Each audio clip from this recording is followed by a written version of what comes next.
Today I'm going to talk about a very little known cheapie from a brand that I had absolutely no previous experience with, but for some reason I ended up liking this one a lot. The fragrance is called Rawa and it comes from the brand of Mamlakat Al Oud.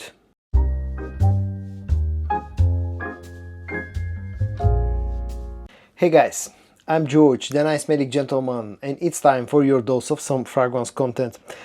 Let me show you and let me talk about this fragrance and why for some reason I ended up liking a lot. As I said, the fragrance is called Rawa and it comes from the brand of Mamlakat Al Oud. Now, I have absolutely no prior experience with this brand, although I've seen some of their products online, but this is the first fragrance that I'm picking up from them. A very quick look at the packaging and the presentation. The fragrance comes packaged in this black colored box with golden and white accents.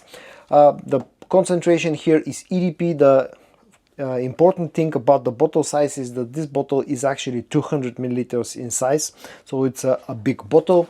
And if anyone for some reason is interested, the production date of this particular bottle is December of 2024.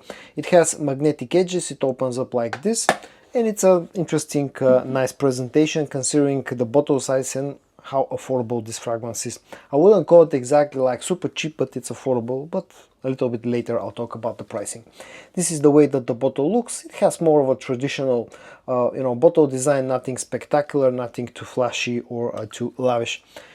One thing that I don't like about this fragrance though is the sprayer. It's a little bit more on the, I would say, weak or tiny side. Enough about presentation. I'm going to give it a few sprays and then I'm going to talk about the scent of this one. Now, this fragrance, as you would expect from a Middle Eastern brand, is heavily inspired by an original fragrance that's very popular. That original fragrance is Parfum de Marly's Layton exclusive. But this also reminds me of the original Layton as well, and I'll talk about that a little bit later. This one opens up in quite an aromatic and spicy way that feels a little bit dark, and it definitely resembles the opening of of Layton exclusive, but this feels more aromatic, feels a little bit more floral. The rose note in here is quite prominent. It gives airness and slight freshness to the opening of this one. Maybe there's a hint of citruses, a bit of cardamom and other spices, but you also pick up some of the sweetness that you'll find in the original fragrance and some of that woody notes that you'll find in the original one. It's aromatic, fresh, but at the same time it's spicy and dark. There is a bit of sweetness, a bit of that fruity sweetness that you'll find in Layton exclusive and the OG Layton, a bit of that ambery sweetness as well, but I would say it's a quite nice and interesting opening. Now, there's a bit of an alcohol blast in the first few seconds, there's a bit of harshness. It's not like the quality here, especially in the opening, is not super high. The more this dries down, the more woody it becomes, but it also becomes sweeter and in a way fruity.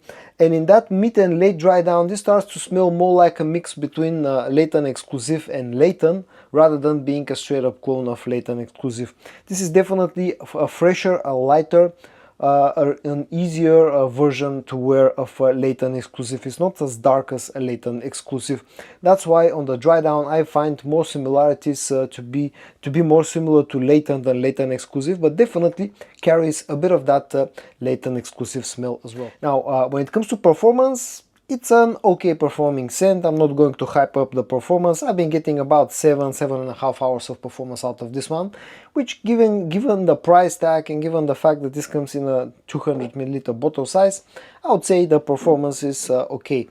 It's nowhere near as strong as Layton exclusive. It's closer to Layton when it comes to performance, but it's not even as strong as Layton.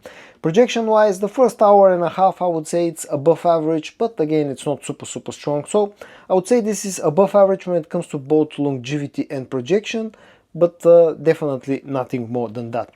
When it comes to the price, I think the regular price in this one in Europe, if you can find it, is around about 40 euros. So looking at around about $45, maybe close to the $50 mark. But keep in mind that this comes in a 200 milliliter bottle size, and probably sometimes if you can get it on sale, you can get it close to the 35 euros or $40 mark. At that price point, I think it's a pretty good deal if you like that original sense that this has been inspired by. Versatility wise, it's as versatile, I would say, as the original Layton. So you can, basically this is more a cold weather scent, but because it feels quite airy and floral and also kind of fresh in the opening, you can wear this one pretty much throughout the year without the summer months. And at the end, a very quick final words about this one. Don't take this video as me trying to hype up some unknown fragrance. I'm not telling you go and buy this one, but because I like Layton a lot, I've said this many times before, I have a lot of clones of Layton. I have Layton exclusive. This is one of my favorite niche scent DNAs. I ended up liking Rawa quite a lot. It's you know, a mix between Layton exclusive and Layton without being a straight up clone of neither of the two Laytons. This feels a little bit fresher than Layton exclusive and even than Layton itself. A little bit more wearable for some people probably. It has a nice amount of sweetness. It carries some of that holiday vibes that you'll find in the OG Layton as well. It has decent quality, decent performance. It comes in a 200 ml bottle size. At the end of the day, if you like Layton, I would put this on par quality-wise with something like, let's say, like Detour Noir. I would put this on par, you know, performance and quality-wise with something like, what was it, Royal Paragon from the brand of Zimaya. It's in the same vein, but it comes in a 200 ml bottle size. So I ended up liking this one quite a lot. So guys, in today's video I showed you an interesting, very little known Cheapie from the brand of Mamlakat Al Oud, excuse me, that's called Rawa. This one smells like a mix between Layton and Layton exclusive, and I ended up liking this one quite a lot. I hope that you found today's video interesting. If you did, give it a like, and I also hope that you're going to join me in the next one for your dose of some fragrance content. And until then, stay safe and bye bye.